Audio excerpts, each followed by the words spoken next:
I had finished working with Joan and Johnny Guitar, and I was doing a picture called The Rose Tattoo. I was being interviewed by one of the movie magazines. One of the writers came in and said to the editor, "Oh, you wanted me to do a story on Joan Crawford?" He said, "Oh, yeah, that's right. Okay, good. Get at it." He said, "Well, what do you want, good girl or a bitch?" And he said, "Make her a bitch." I said, "Joan, how do you handle that when people do that?" And she said, "Oh, darling, suppose they never wrote about me at all." I thought, she could have been a politician. Any man's my man if I want it that way. Not Judd. Ask him. No, I won't ask him. I won't go to him with your lies. I wouldn't lie to you about something as important as this. I love playing bitches, and I was a bitch in that. Who do you think? There's a lot of bitch in every woman, and a lot of bitch in every man, too. It was my second film. I was a Broadway actor, and knew very little about movie acting. Had done one picture, Picnic, returned to New York, and then was called back to do Autumn Leaves with opposite Joan Crawford. Since you went away, the days grow long, and soon I'll hear old winter's song. Good night. Good night. Bert, please don't come back anymore. What? I mean it. Don't come back. Gibbs, Mary. Find a girl your own age. Here's that woman that seduced Walter Houston when I was a little kid in La Jolla. She was a very directive person and very well organized, and a damn good actress. You conniving tramp. Now that'll teach you. No more lies. I saw all three of you through the door. She was able to summon up some very real emotions. She turned to Charles Lang, who was our DP, our director of photography. And, "Charlie, you want tears? Maybe one eye?" She could drop a tear out of the left eye or the right eye, or both eyes. I mean, I'd worked with Helen Hayes and other famous women, but I'd never seen that before. If you have a very sad beginning, if you've had a sad life, that's something that actors use very, very often to summon up an emotion.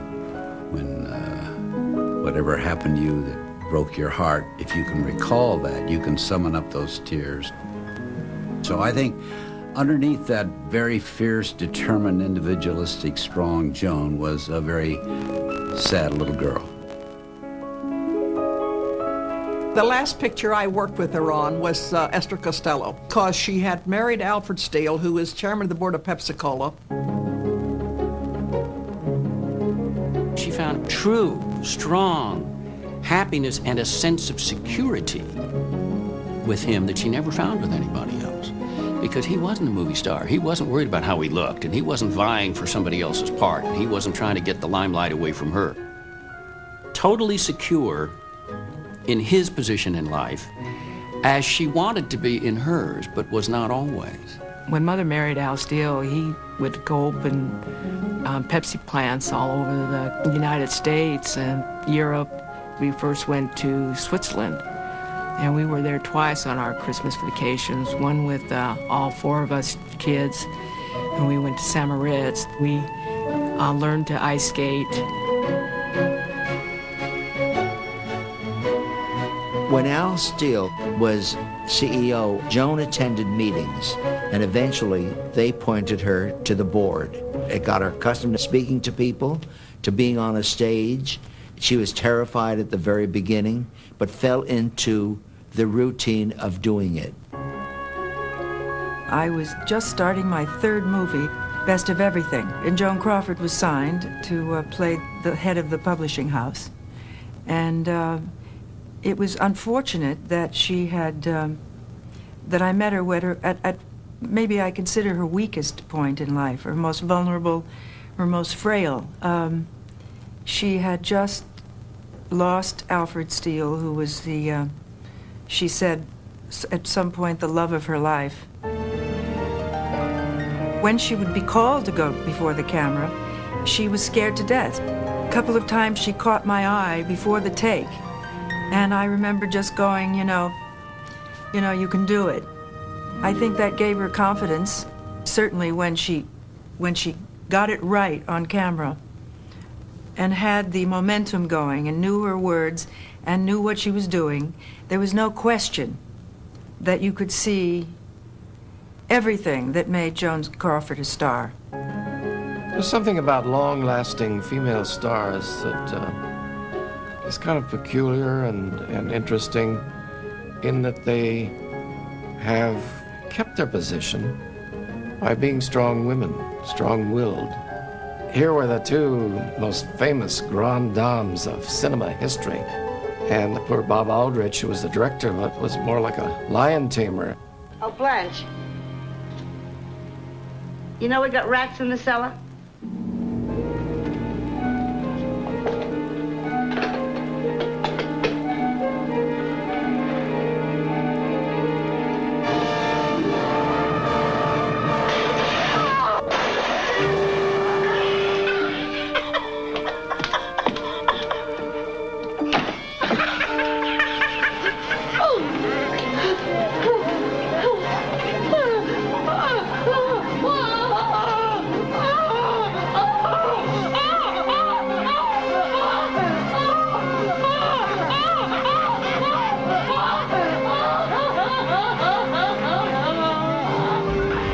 When they started to shoot Whatever Happened to Baby Jane, and Davis came out in that white makeup, Joan was shocked. She couldn't believe what she was looking at. Davis was very nasty to her, and I was there to witness it. Very short with Joan. And Joan was not a fighter. She just did not know how to fight back. And who could fight back with Davis? She had words at her command that Joan could not fathom. Then it seemed retribution was at hand. Davis had Joan tied in the bed. Davis had to pull Joan out of the bed, whereupon Davis said to Joan, "Be very careful now when you get off that bed, because I have a bad back." She says, "So don't become a dead weight for me." You can almost see the light bulb going on over Joan's head, but she had an idea. So as Davis pulled her out of the bed, Joan became a dead weight. They both fell on the floor. Joan fell on top of Davis, and all you could hear was Davis screaming and swearing. Davis was out for a few days. Her back was injured, and Joan got up and practically brushed off her hands and walked off the set. La sua casa era il set cinematografico e non ebbe altra vita finché non sposò Al Steele, diventando la signora Pepsi Cola. I sold Joan Crawford for so long, all I have to do now is let Joan Crawford sell Pepsi Cola. Voleva che la sua carriera durasse il più a lungo possibile e accettò anche film minori che restavano nelle sale per una settimana o poco più.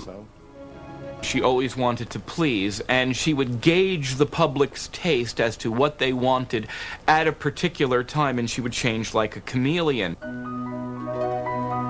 In the 20s, Joan was the flapper, the jazz baby. And in the 30s, the Depression era demanded a new type of heroine to be accepted by the audiences, and that was the woman struggling through the hardships of the Depression.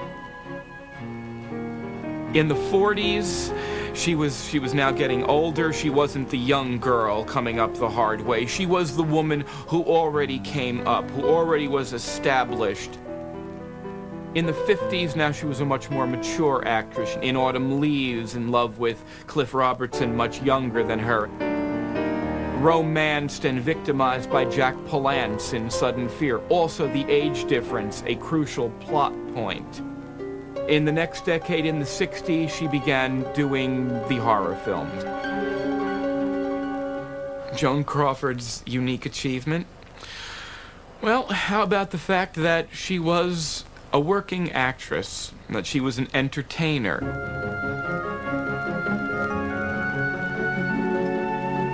She always gave 110% in everything that she ever did. There is never a case of you finding a piece of film with Joan Crawford slumming.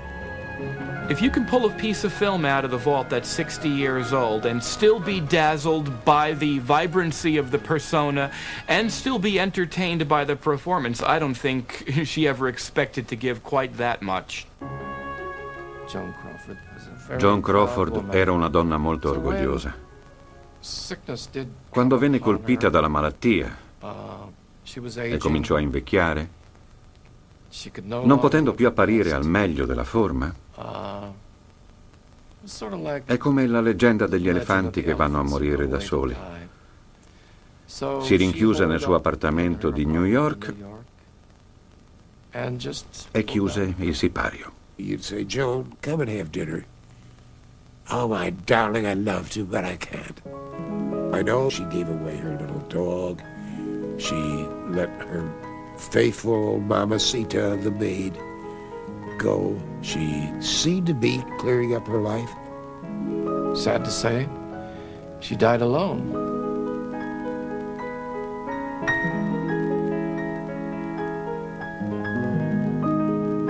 Crawford is one of those images that's been tarnished.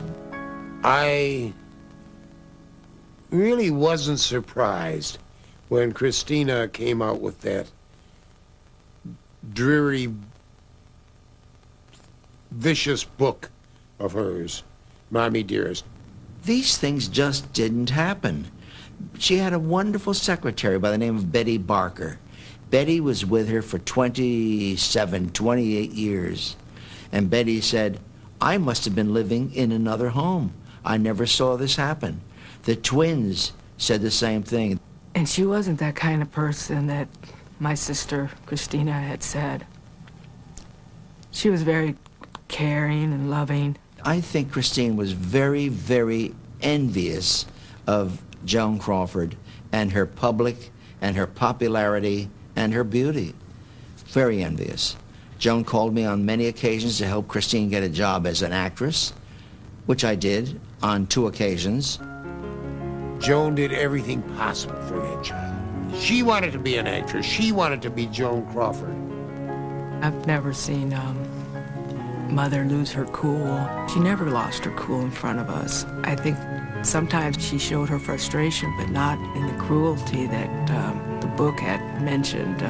She was a fine woman. She had 2 fine careers, one in an actress and one as a businesswoman, and she never lost control.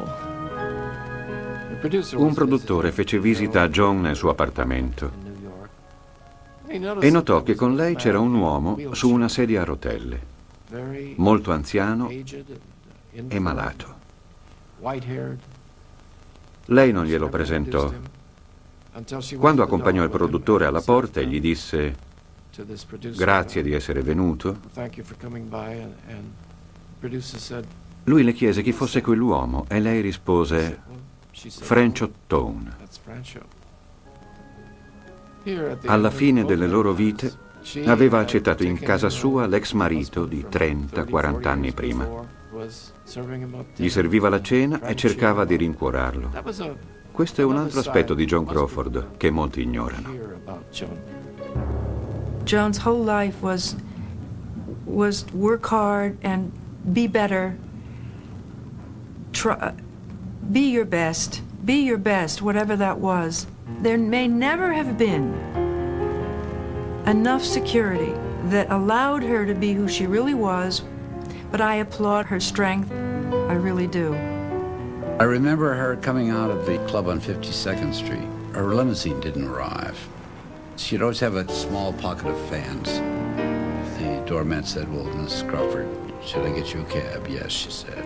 The cab arrived, she got in the cab, and the first thing she did after the door closed was she turned on the light inside the cab. And then she said to the driver, so that her fans could see almost like the Queen in a carriage going off with the light on in the back. She loved the light. She loved the attention. Ladies and gentlemen, Miss Joan Crawford.